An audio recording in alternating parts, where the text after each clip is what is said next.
નમસ્કાર મિત્રો, સ્વાગત છે તમારું મારી યુટ્યુબ ચેનલમાં। મિત્રો, આ વિડીયોમાં હું તમને બતાવીશ કે તમારું રેશન કાર્ડમાં કેવાયસી થયું છે કે નહીં, એ તમારા મોબાઈલમાં કઈ રીતે ચેક કરવું એ હું તમને આ વિડીયોમાં લાઈવ પ્રોસેસ બતાવવાનો છું। તો જેણે પણ રેશન કાર્ડમાં કેવાયસી કરાવ્યું હતું એના માટે આ વિડીયો છે, તો વિડીયોને છેલ્લે સુધી જોવા વિનંતી। અને એ પહેલા મારી એક વિનંતી છે કે તમે વિડીયોને લાઈક કરજો અને ચેનલ પર નવા હોય તો ચેનલને સબસ્ક્રાઇબ કરજો। તો મિત્રો, સૌથી પહેલાં માય રેશન એપમાં મોબાઈલ નંબર નાખી ઓટીપી નાખી લોગિન થઈ જવાનું છે। તો તમે જોઈ શકો છો લોગિન થઈ ગયા છીએ આપણે। મિત્રો, કેવાયસી થયું છે કે નહીં એનું સ્ટેટસ જોવા માટે 2-3 રીત છે, પણ હું તમને આ વિડીયોમાં સૌથી સરળ રીત બતાવીશ। તો લોગિન થયા પછી તમને આ બધા ઓપ્શન જોવા મળશે। હવે આ ઓપ્શનમાં તમારે મોબાઈલ સીડિંગ લખ્યું છે તેના પર ટચ કરવાનું છે।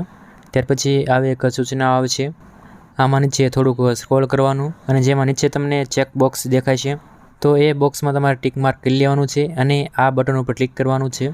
ત્યાર પછી અહીંયા તમારે બાજુમાં આપેલો કેપ્ચા કોડ અહીં ભરવાનો છે અને આ નીચેના બટન ઉપર ક્લિક કરવાનું છે। ત્યાર પછી રેશન કાર્ડમાં જેટલા પણ નામ હશે એ બધાના નામ દેખાય છે। પહેલાં નામ હશે, પછી આધાર કાર્ડ નંબર હશે અને નીચે કેવાયસી કર્યું છે કે નહીં એનું સ્ટેટસ જોવા મળશે।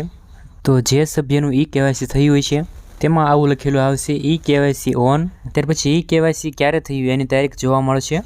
તમે જ્યારે કેવાયસી કર્યું હોય એના 1 દિવસ પછી અથવા વધુમાં વધુ 3 દિવસ પછી કેવાયસી થાય છે અને જેનું કેવાયસી બાકી છે એનું કેવાયસી પેન્ડિંગ લખેલું આવશે। તો મિત્રો, આ રીતે તમે જોઈ શકો છો કે કેવાયસી થયું છે કે નહીં। વિડીયો ગમ્યો હોય તો વિડીયોને લાઇક કરજો, આ વિડીયો તમારા વોટ્સઅપ ગ્રુપમાં શેર કરજો અને હા, ચેનલને સબસ્ક્રાઈબ કરવાનું નહીં ભૂલતા।